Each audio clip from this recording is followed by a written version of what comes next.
Hailing frequencies open, and welcome to Star Trek Discoverage, the live podcast that boldly goes into excruciating detail about this week's episode of Star Trek Picard. Hey, we're back. I'm your host, Aaron Coker, aka Caliban, and Star Trek never changes. Joining me on the show as usual is my co-host. She's also the co-host of the Generations Geek podcast, a more or less family-friendly celebration of geekdom. It's Ella Pearson. Ella, welcome back to Discoverage. Thank you. It's great to have you back here, and it's great to be hearing you. You there?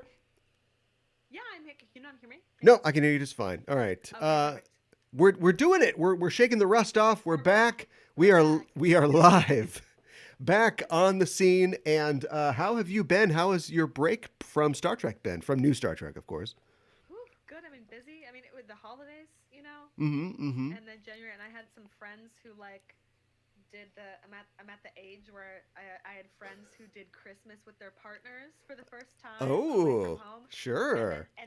But then visited in January, and so the period of time where everything is off to hang out with friends who are coming home was extended into January. Okay. I love my friends. I love when they visit, but so it felt like a very long holiday season. Sure. Nice. Yeah. Well, that's great news. Yeah. That's a great place to be. Spending two Christmases, right? You get a Christmas with one family, a Christmas with the other family. And that's the way it's going to go for now until we be open enough to have maybe 3 or 4 Christmases, maybe 5 Christmases. Yeah, sure, why not? Why limit your Well, number of Christmases? For me, fingers crossed, I'm hoping those clowns move back home, and then, Sure. Yeah. What's Pittsburgh got?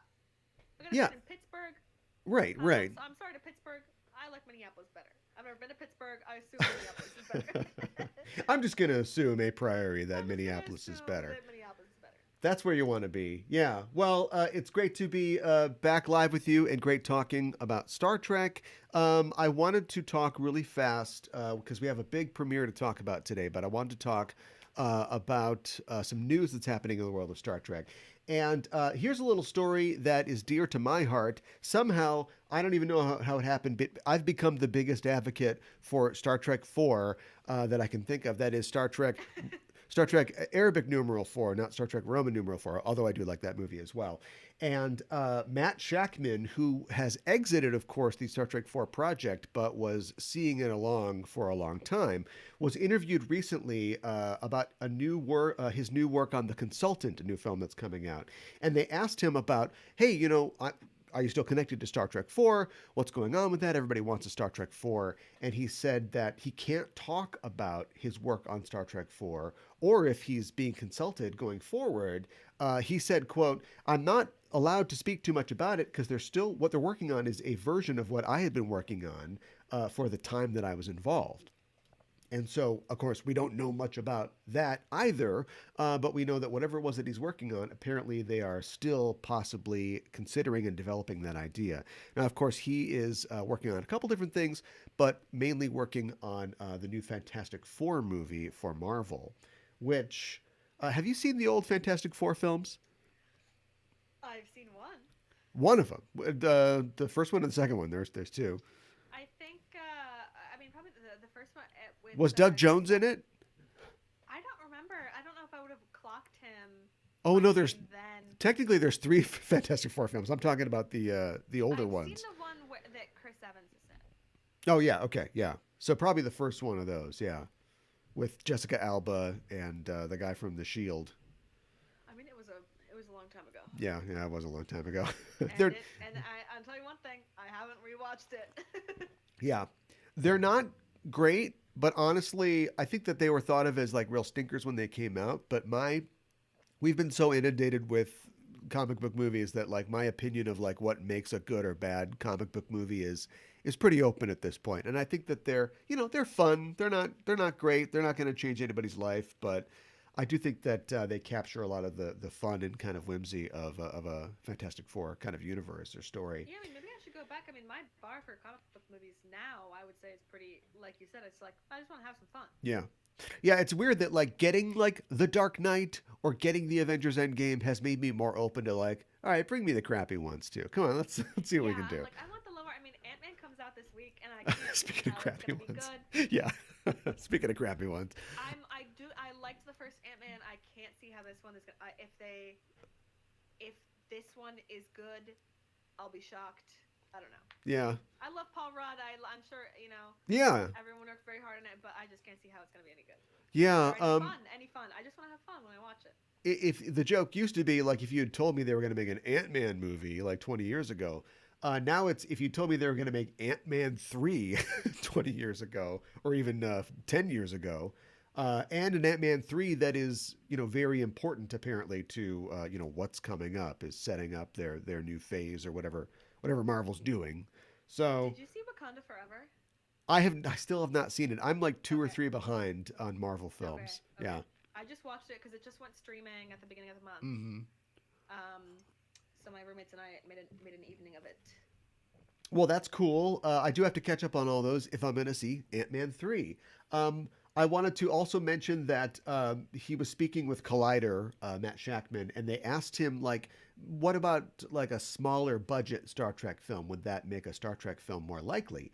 And Shackman said, quote, I think in our day and age now, anytime you go to space in a movie, it's expensive. When you're flying around in the Enterprise, even if you're going to land and be in one place, it's still pretty expensive. You have a large cast as well, many of whom are really well known because they're amazing, and so bringing that group together again isn't a cheap event. So I think, yes, the movie that I was planning to make was going to be a large tentpole film. And he also, Girl, what has the cast? I mean, sorry, finish. well, I was just going to say that he said that he went on to talk about J.J. Abrams' Star Trek 2009 movie, and he said one of the points of that movie was to widen the audience of Star Trek. And he said that Paramount's goal for Star Trek 4 is probably, quote, to find more and more of an audience for Star Trek. So, I mean, the cast of Peace and Love, that cast, talented. But what have they been in since Star Trek that like has made their like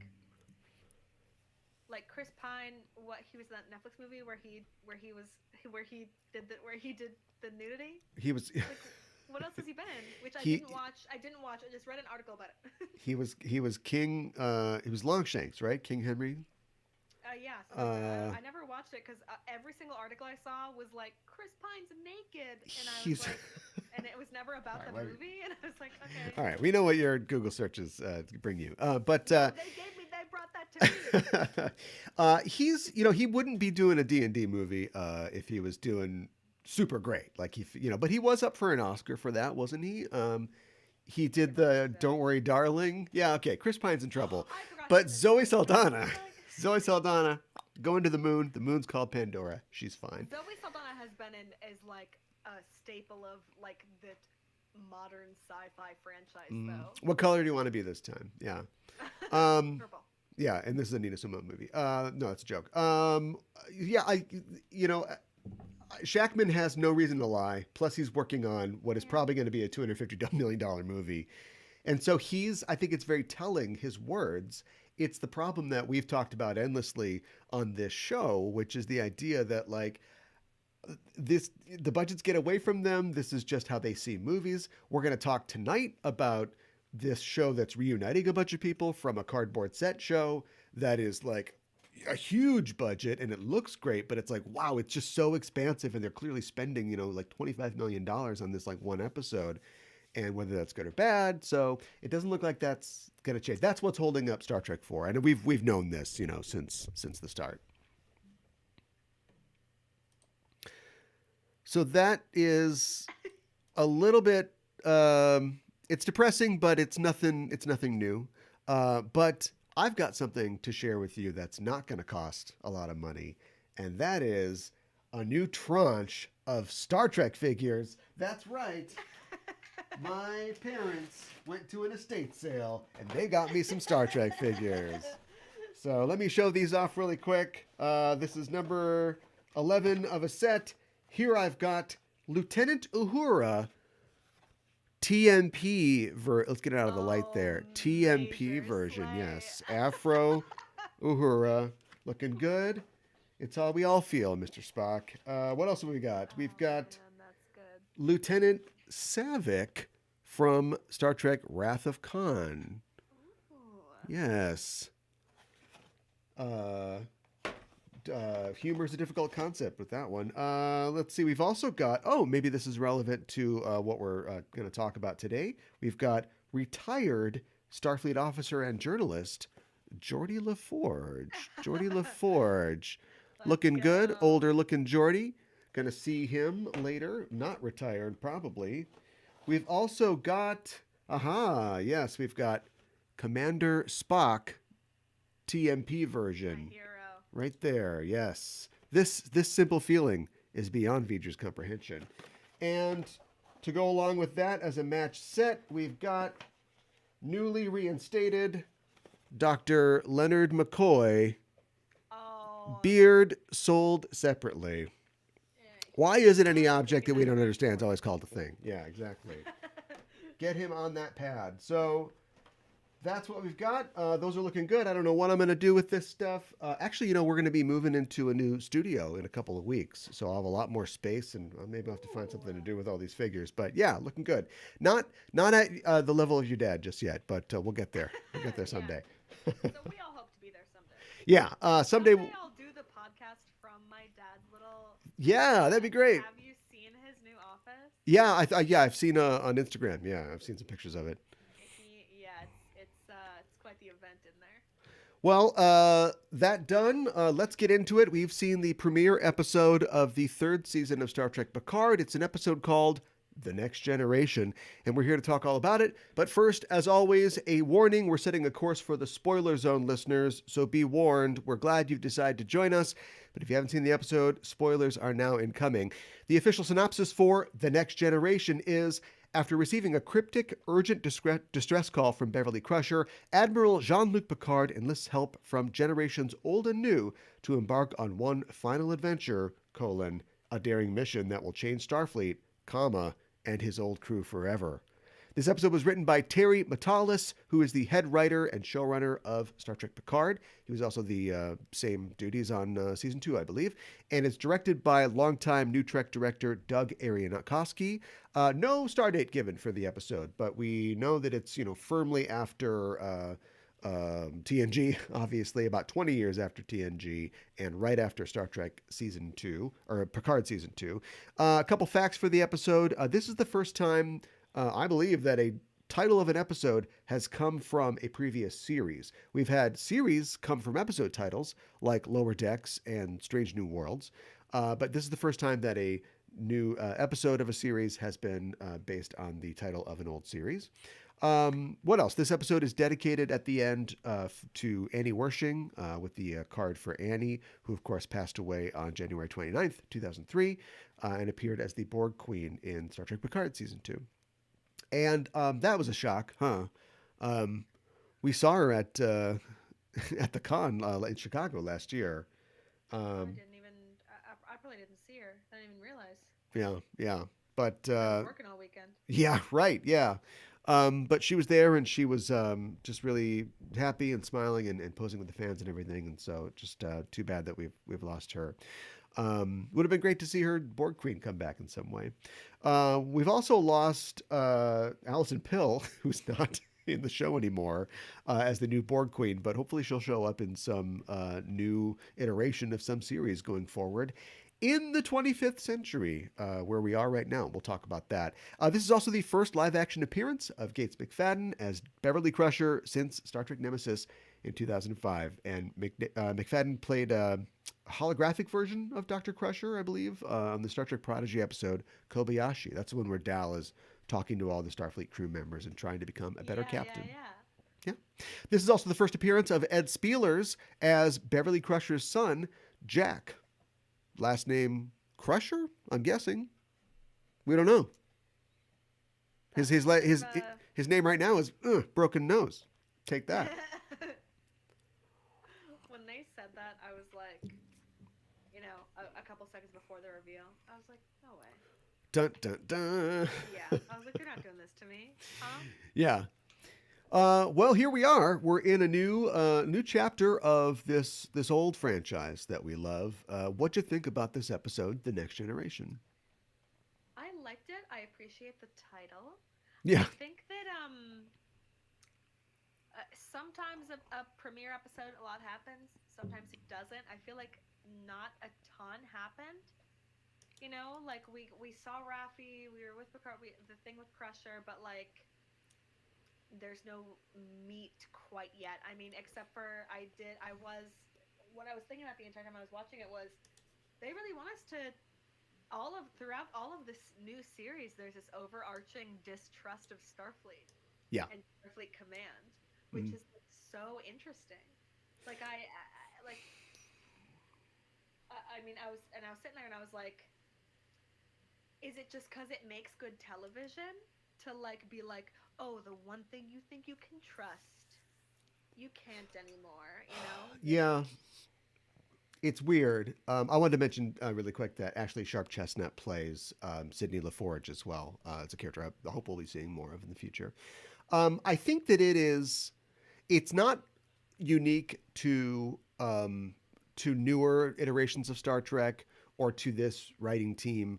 I think that it's something that is easy to do, and we've seen it in mid or late 20th century Star Trek, Berman era Trek. We've seen it in Yeah, I later mean, I guess Trek. The idea of sure.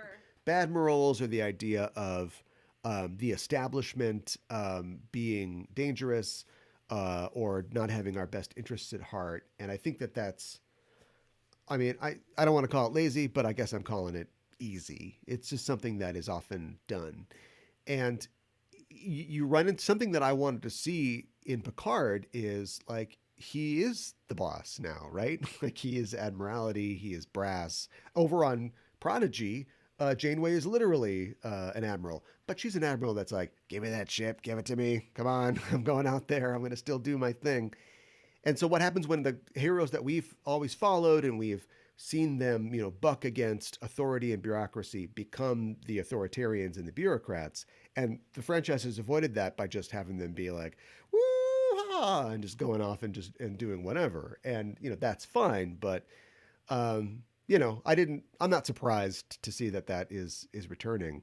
What did you think of, since we're talking on the subject, what did you think about Captain Shaw? Um,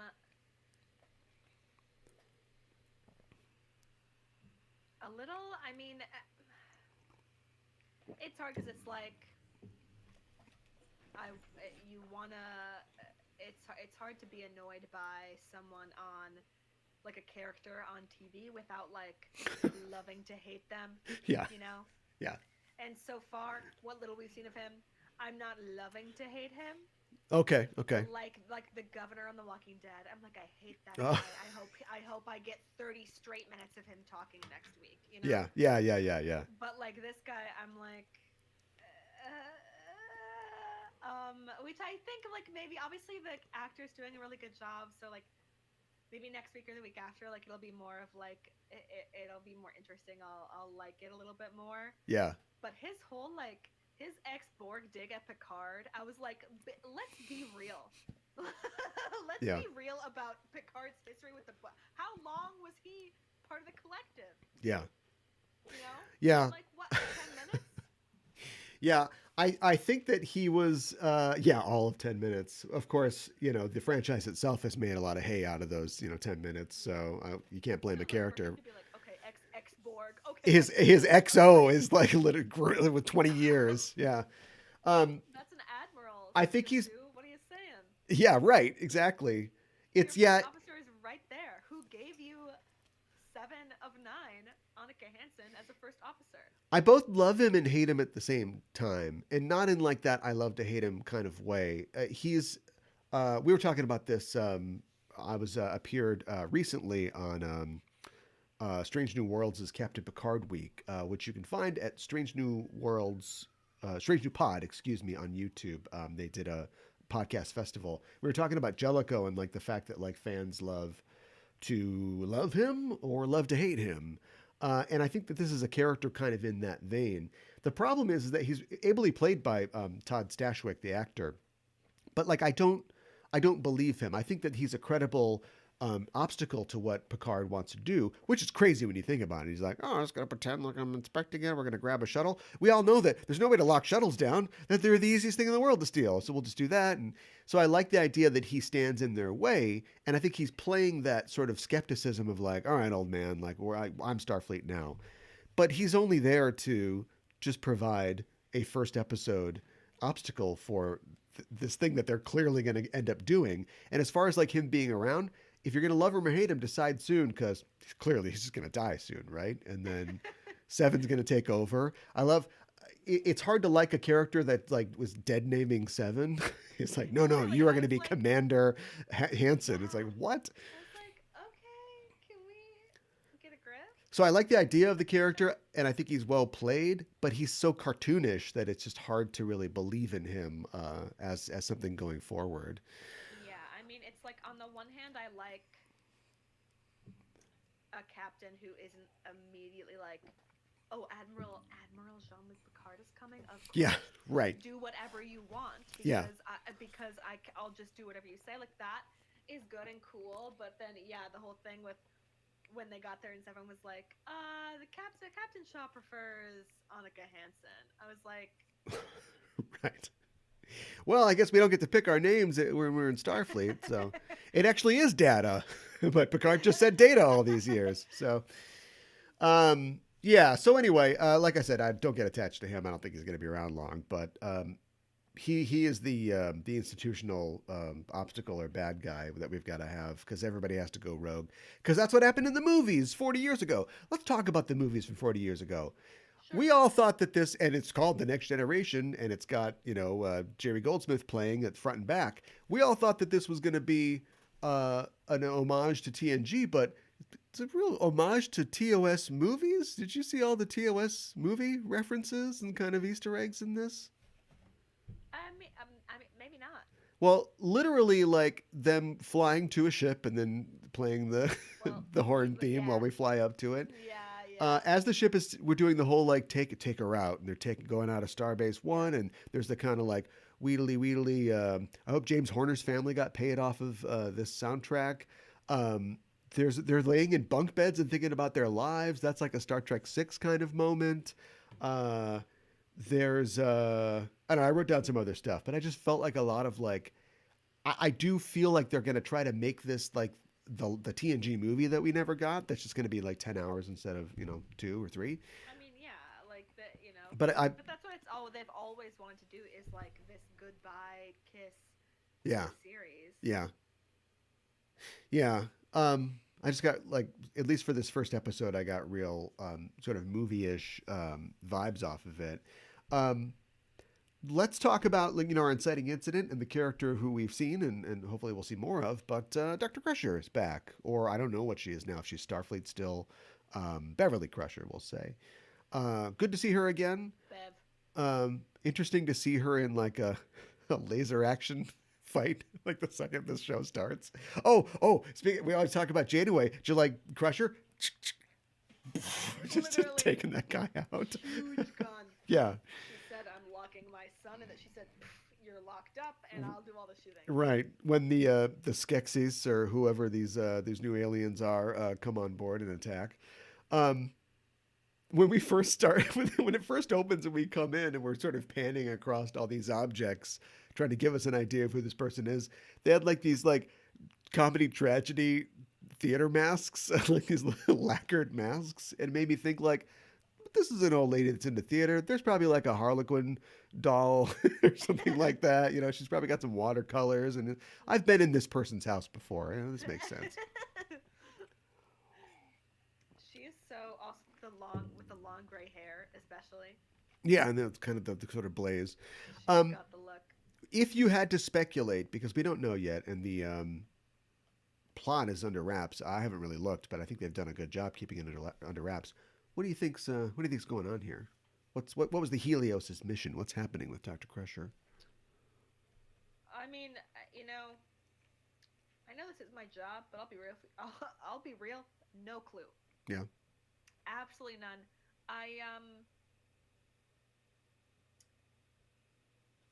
I want it to be like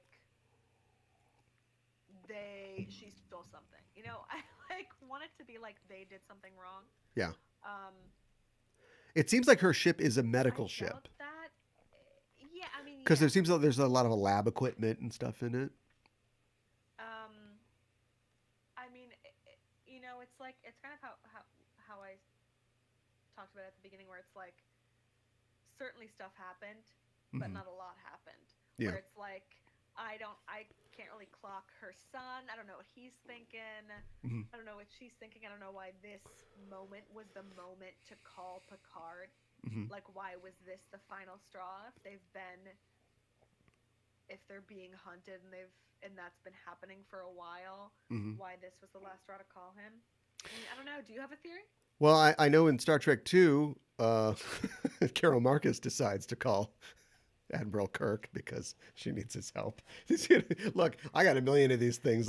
This is very much like a Star Trek movie, in my opinion. And if my theory or surmise is correct, as Mr. Spock would say, uh, should Jack be worried about his hairline? Do you think that? Do you think that this Jack Crusher is perhaps a Picard? Yeah. I Yeah. think that that was my first thought before he said her son. Him I being was like blonde is yeah. That's a big giveaway, I think. a little shook.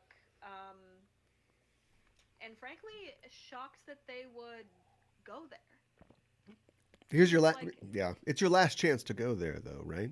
but it's also like the last season. So what we're just gonna Mhm. and the kids in the kid, he's like older Right, than but me, clearly. But like, this Ed Spieler's kid. he's in the first episode, and now we're gonna what? What's gonna happen now? We're gonna watch Picard go through a father phase at 70 or whatever. I don't think we have to worry about that too much. I'm more worried about. Do you know this actor? I don't. I'm not familiar with him, and I love. I have a show where I I Google things. I don't know if you knew I about that. forgot to Oh, he's on Downton look Abbey. him up. I remember I this knew it. guy. I Yeah, knew it. I when my oh my god, my roommate and her best friend came home while I was watching this show, and I was like, "Who is that?" And she's yeah, like, "I don't know." And I said, "I think he was in Downton Abbey." So yes, yeah. I know him. And he's 34, so 20 years. Wow. Um, so and Or he's do you think he's 34 playing a 20-year-old for real? well, they keep saying 20 years, and it's like it hasn't. It's been even more than that. Like I don't. That guy is busted for 20 years old though. Yeah. Well, it's space, hard life. But anyway, what I'm saying is that he's on Outlander too. So he's established Ooh, prestige TV, interesting. good, right? So Yeah. I think this is a handoff. I think if he can pull it off here, we continue into the 25th century, which that's how Star Trek 2 starts in the 23rd century. Um, we can hand it off to him, and then it's a new Picard, adventure. For real though, for this season He's and the seasons mutt. going He's forward. the mutt. He's of Indiana Jones because But that worked out okay, great. but they didn't do anything with Mutt. No, no, thank God, thank God. Mutt Uh, isn't even gonna be in the new movie. I wanted to call out in the chat. Fandom Casual asked, "Do you think Jellicoe will get to go out to Place of Glory?" I don't know if Ronnie Cox can make it to set. Can he? I mean, he's maybe animated Jellicoe will get to make a bad call and go out in a blaze Sure, of why not? glory. But yeah, I don't know if Ronnie Cox. I'd love to see him if that's possible. Um, and Mikahana says it's cheap because we never got to see them in a romantic relationship. Yeah, Picard and Crusher. Yeah, I know. We'll get to see that in this, right? I know, but he was already smooching what's her face last season. So what's happening with that? Do you think I Orla don't know. Brady is There, not? well, Orla Brady is a guest. She's not in the main cast in the credits, and she'll definitely be like, okay, I'm going to move all our. I'll call you, Hall. You go on your adventure. And so, they yeah, were what's a going to happen? little friendly, Never rains, but it pours. a little friendly in this episode. Yeah. She said, "I'll meet you at the bar." Yeah, I hope they're together. Otherwise, like his housekeeper's making him move. I don't understand. Also, like, it would be weird to smooch your housekeeper and then nothing happens after Can I that. get a I feel little? like, Yeah. Can I get paid early this week? Yeah. Yeah. are we? Yeah, it's like I think you need to go, Sister Sue. Like, why? Uh, All right. right, let's talk about Raffi, the character of Raffi Yep. on Metalis Prime. I see what you're doing, Terry. I see what you're doing. She is, when we meet her, it seems like she is not doing well and strung out. Now, later on, we learn that she is on assignment for Starfleet intelligence. So, do you think that she really is kind of like strung out and in trouble, or is that part of the Serpico Act, or a little of both? I mean, I guess I think I thought I fell. I got duped at the beginning there. I was like, Raffi, no, Yeah, you fell back into it. No. Um, but the way that she's interacting with Starfleet intelligence is super weird. yeah, Um, so by then I was like, well, this is sus as hell. But I guess we don't know who else she's in contact with. If that's mm, just like one of her main, like, where she gets her orders. mm, I don't know. I mean maybe both. I think she's. I guess I assume that she was feeling a bit like of pressure, just like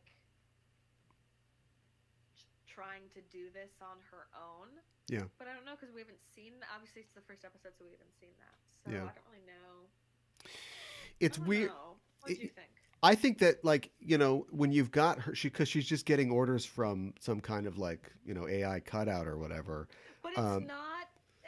That's what. That's so funny. That's what my friend said, who was here when and she saw that scene. But it's like because Raffi was like, "Show me your face." yeah. So it's like a person who's sending her these messages, and the messages are being read to her by the computer, right? Or did you think that it was an AI? Well, if she's not showing her face, it's either there is no face or it is a guest star that we're holding back. And because they've Yeah. already, I guess I wouldn't put it past this show, but like, since we've already done a character interacting with somebody they think is real but is an AI in um, Robot Girl and her mom. What are the robots' names? Daj and Soji with So thank Soji. you. Oh my Uh, god. or actually, that was Daj. She got blown up. Um, since they've already done that, I think, yeah, this is just somebody.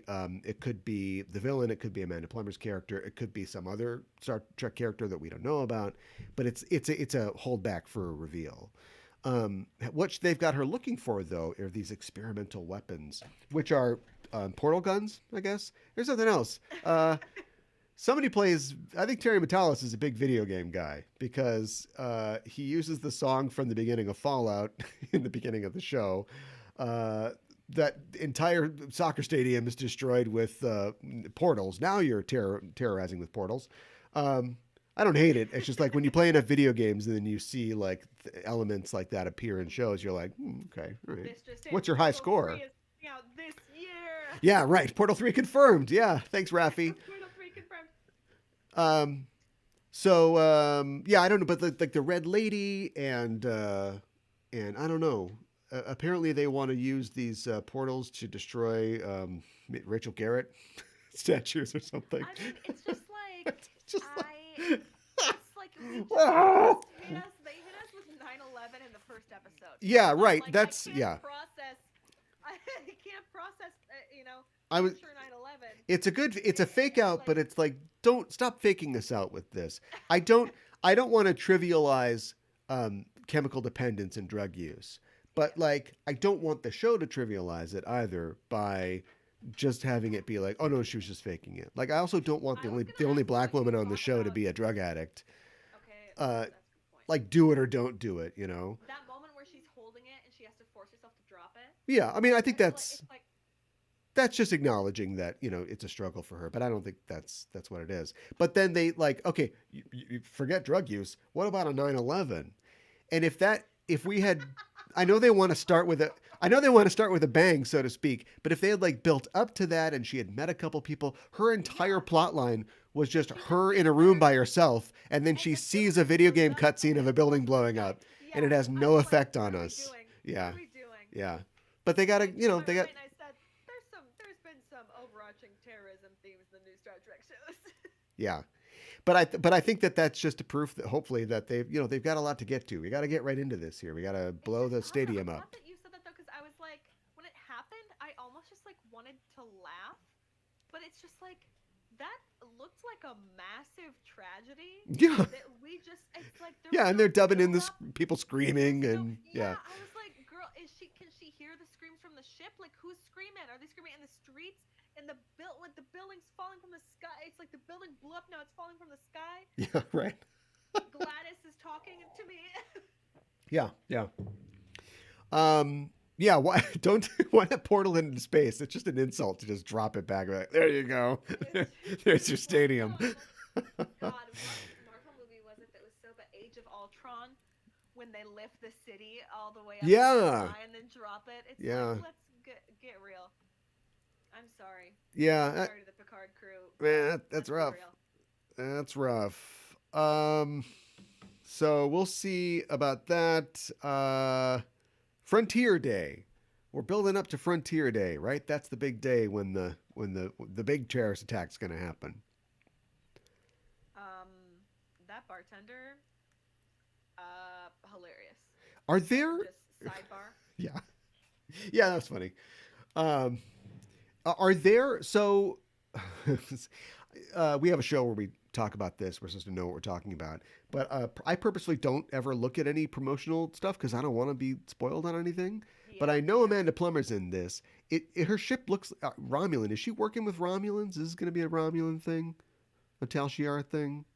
Do you know? I mean, the ship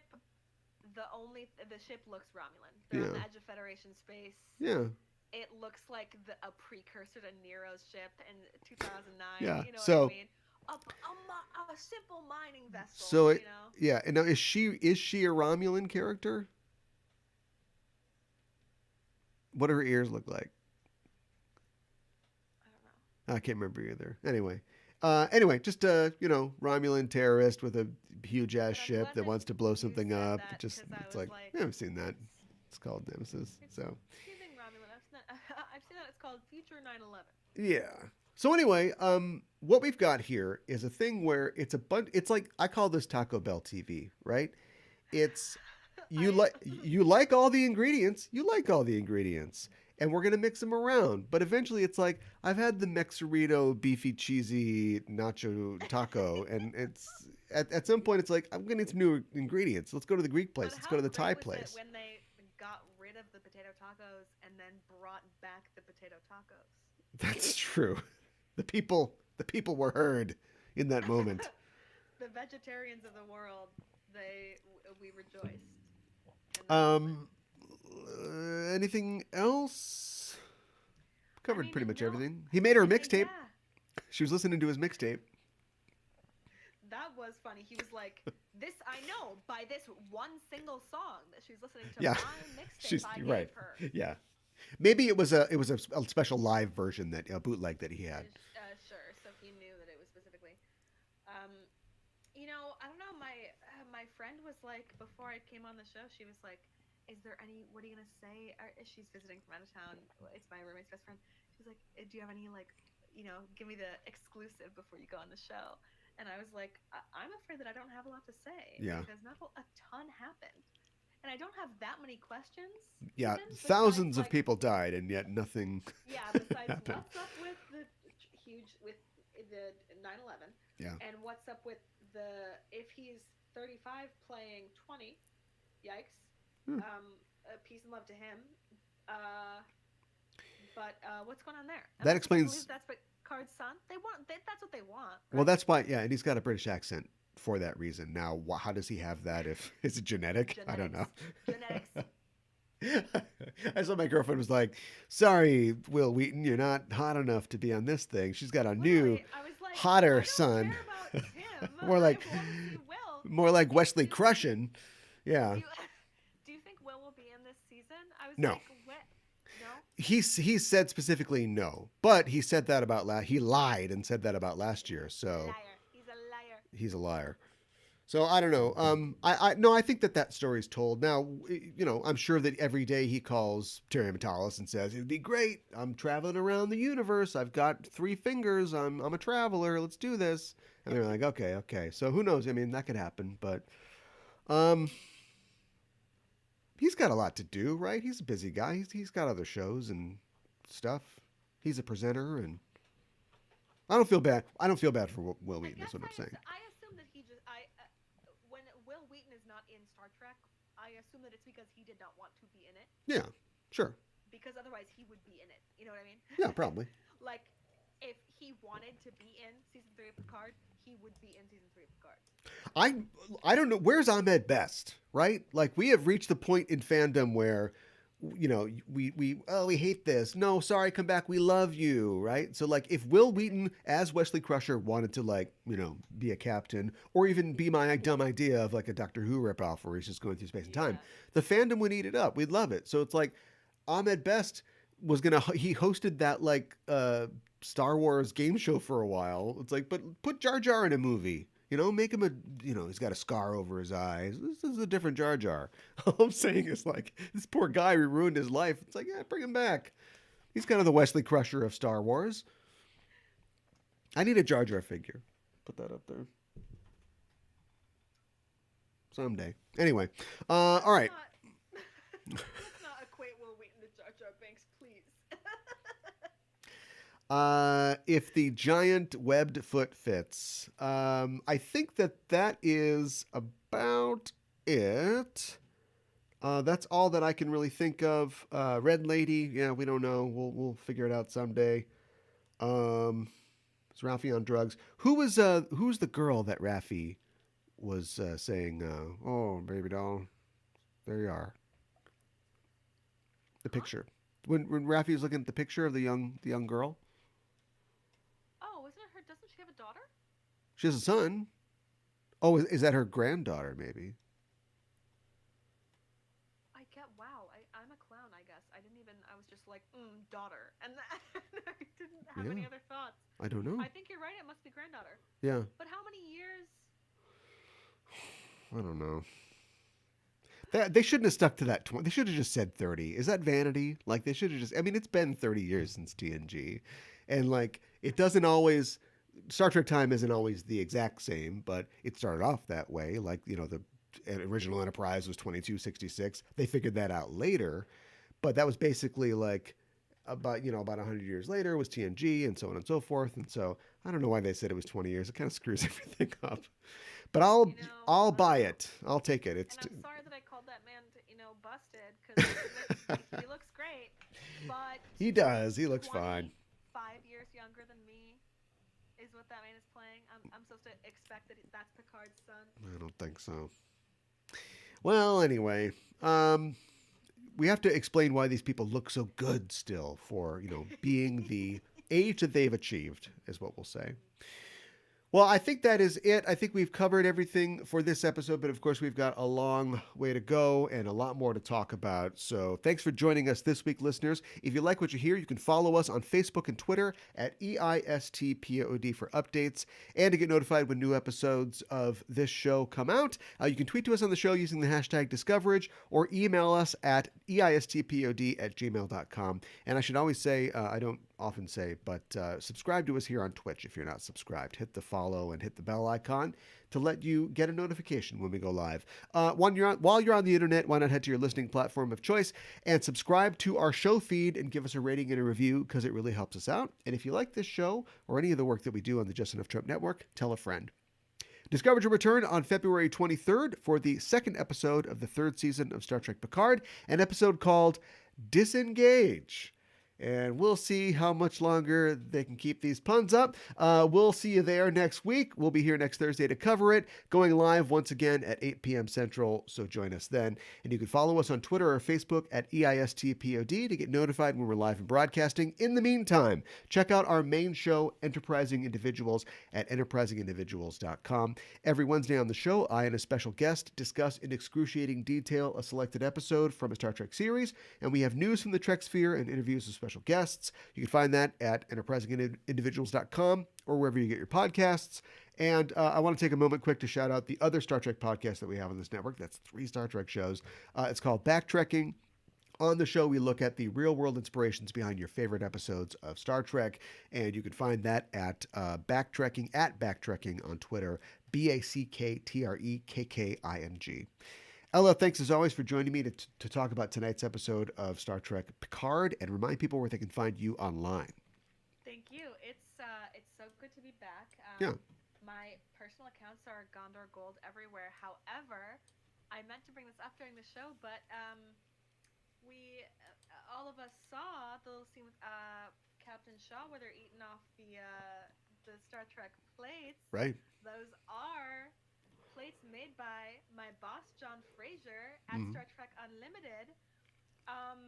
So here's the thing about those plates is that we made them. You can buy them. It's a 16-piece set. It comes with those 4 little plates, 4 bowls, 5 dinner plates. Okay, it's 4 of all of those things. 4 plates, 4 bowls, 4 dinner plates, 4 mugs. I think they are the cutest Star Trek plates on the market. I don't know why there's like 3. We sell like 3 different sets, but these are the cutest ones because they're a little more minimalist. They're really high quality. They're like China plates. If you were at Mission Chicago last summer, you would have seen them if you came to our booth, and I was telling everyone I knew because that was the first time that I learned that they were going to be in the show. So everyone go look at Star Trek Unlimited, follow us everywhere, and if you want to be eating off those plates, they're good enough for an admiral, so they're good enough for Right. They're good enough for an asshole captain or his admiral guest. Yeah. Yeah, but check that out. And Star Trek Unlimited is at Star Trek Unlimited on Twitter? Trek Unlimited on Twitter. Yeah. Yep.